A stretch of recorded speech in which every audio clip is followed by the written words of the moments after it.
Welcome to bird media. నేను మీ Pawan Krishnamurthy. Krishnalanka rowdy sheeter పిల్లా Sai alias Sai Krishna ఆయన లాకప్ డెత్ కేసులో ఇంకో కీలక పరిణామం చోటు చేసుకుందండి.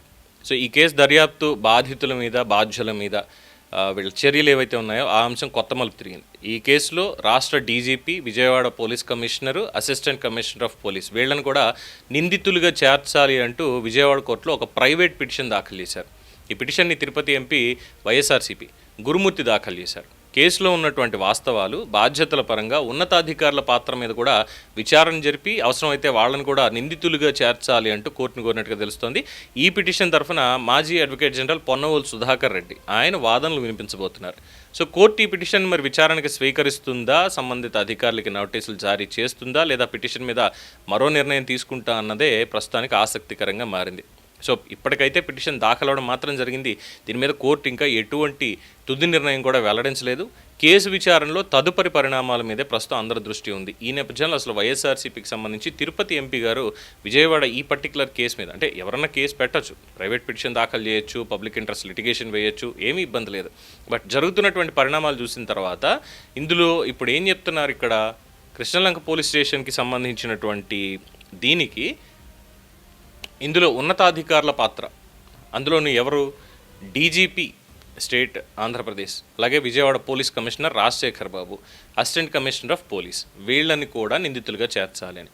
ఏ విధంగా నిందితులుగా చేర్చాలి ఆ లెక్కన అనుకుంటే ఎన్ని కేసుల్లో రాష్ట్ర డీజీపీ దగ్గర నుంచి మిగతా వాళ్ళందరినీ నిందితులుగా చేర్చాల్సిన కేసుల లిస్టు ఒకసారి లెక్కేసుకుంటే ఎన్ని ఉంటాయి అంటే ఇక్కడ స్టేట్ డీజీపీ ఓవరాల్గా చూసుకోవాలి. ఓకే, ఒక పోలీస్ స్టేషన్లో కేసుకు సంబంధించి మరి అప్పుడు ఇంటెలిజెన్స్ వాళ్ళని కూడా పెట్టాలిగా, ఇంటెల్ వాళ్ళు ఇవ్వలేదని. ఇంకా లెక్కన హోమ్ మినిస్టర్ కూడా పెట్టాలిగా. ఇంకా మాట్లాడితే ఇంకా పైన శాంతి భద్రతల అంశం, లా అండ్ ఆర్డర్ ఎవరి చేతిలో ఉంది, ముఖ్యమంత్రి చేతిలో ఉంది. సో ముఖ్యమంత్రి మీద కూడా పెట్టాల్సింది కదా. అంటే ఇది ఆల్రెడీ ఒక ఎస్ఐటీ నడుస్తోంది, సిట్ అనేది నడుస్తోంది. ఆల్మోస్ట్ అన్ని రకాలుగా కూడా క్లియర్ చేశారు. నిన్ననే డేట్ పాపం వాళ్ళకి తెలియకుండా అతని పెదకర్మ కూడా వాళ్ళ తల్లిగారు అక్కడ నిర్వహించడం జరిగింది. ఇంకో పక్కన ఏంటంటే సిబిఐ ఎంక్వైరీ అవసరం లేదు, ఎస్ఐటి వాళ్ళు చాలా పనిచేస్తున్నారు అని చెప్పని ఆవిడ పిటిషన్ వెనక్కి తీసుకుంది. ఇన్ని విచారణలు ఇవన్నీ కూడా జరుగుతున్నాయి.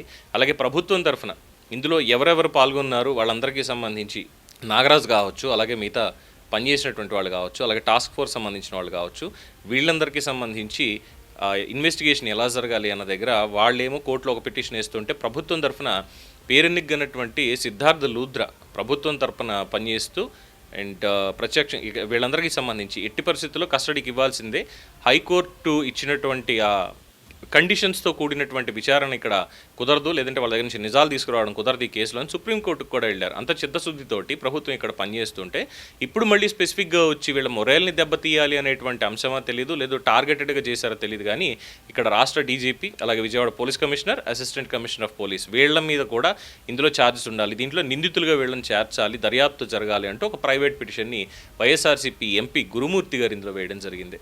మరి అది అంతవరకు సమంజసం అనేది కోర్టే చెప్పాలి. ప్రస్తుతానికైతే కోర్టు ఎటువంటి వ్యాఖ్యానాలు చేయలేదు.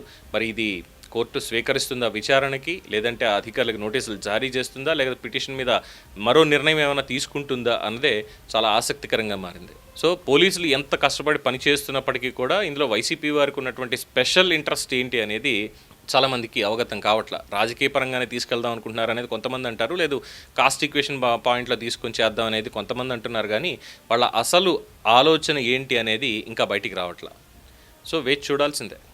దీని మీద మీ అభిప్రాయం తెలియచేయండి. చూస్తూనే ఉండండి ది బర్డ్ మీడియా. ఈ వీడియో మీకు నచ్చినట్లయితే లైక్ చేయండి, షేర్ చేయండి, సబ్స్క్రైబ్ చేయండి.